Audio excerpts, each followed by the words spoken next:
Stop nyalahin nasib. Inilah 3 kebiasaan mental korban yang bikin kamu gagal kaya seumur hidup. Bro, sis, pernah nggak sih kamu ngerasa kayak, kenapa ya hidup gue gini-gini aja? Nasib orang lain tuh enak banget, kok gue yang apes mulu? Kalau kamu sering ngomong kayak gitu, bukan nasib yang salah, tapi mungkin cara pikir kamu yang harus di-upgrade. Hari ini gue mau bongkar 3 kebiasaan mental korban, alias victim mentality, yang diam-diam bikin kamu miskin selamanya. Dan tenang, gue nggak bakal nguliahin kamu. Kita ngobrol aja kayak temen nongkrong, oke? Kebiasaan nomor 1, nyalahin orang atau situasi. Gini, banyak orang nggak sadar mereka hobi banget nyalahin keadaan. Gue nggak sukses karena bos gue toksik. Gue nggak bisa maju karena ekonomi lagi jelek. Gue nggak kaya karena gue bukan anak sultan. Padahal, mindset kayak gitu tuh kayak lo ngasih remote control hidup lo ke orang lain. Selama lo ngerasa korban, lo nggak punya kendali buat berubah. Gue punya temen dulu kerja di minimarket, shift pagi, gaji pas-pasan. Tapi dia tiap malam belajar jualan online, nonton tutorial, praktek dikit-dikit. Sekarang udah punya bisnis sendiri. Bedanya apa? Dia nggak nyalahin situasi, dia ambil kendali. Ingat, selama kamu sibuk nyalahin orang lain, kamu bakal stuck di tempat yang sama. Kebiasaan nomor 2, ngerasa dunia nggak adil. Ya iyalah, dunia nggak adil. Kalimat itu sering banget gue denger. Tapi gini, emang bener dunia nggak adil.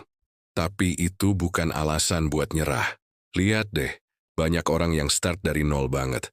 Tapi mereka ngerti satu hal. Kalau dunia nggak adil, berarti kita harus lebih kreatif, bukan lebih ngeluh.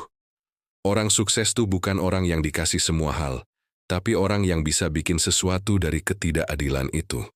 Kalau kamu ngerasa dunia nggak adil, jadikan itu bensin, bukan alasan buat parkir.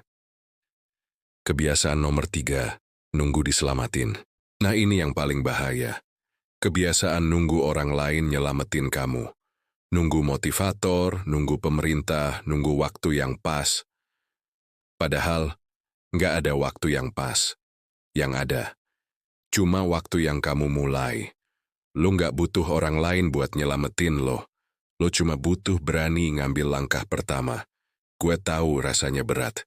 Gue pun dulu pernah di titik yang ngerasa hopeless banget. Tapi justru dari situ gue sadar, kalau gue nggak gerak sekarang, hidup gue nggak bakal berubah sampai kapanpun. Jadi mulai aja. Mau sekecil apapun langkahnya, itu tetap gerak maju. Bukan diem nunggu keajaiban.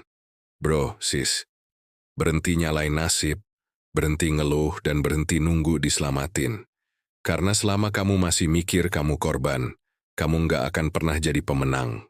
Hidup bukan soal siapa yang paling beruntung, tapi siapa yang paling tanggung jawab atas hidupnya sendiri.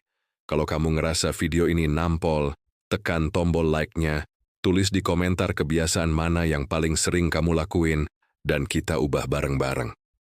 Subscribe juga biar kamu nggak ketinggalan video berikutnya. Ingat, hidup lo cuman lo yang punya kendali. So, stop nyalahin nasib dan mulai ambil alih hidup lo hari ini. Ambil alih hidupmu. Stop jadi korban, jadilah pemenang.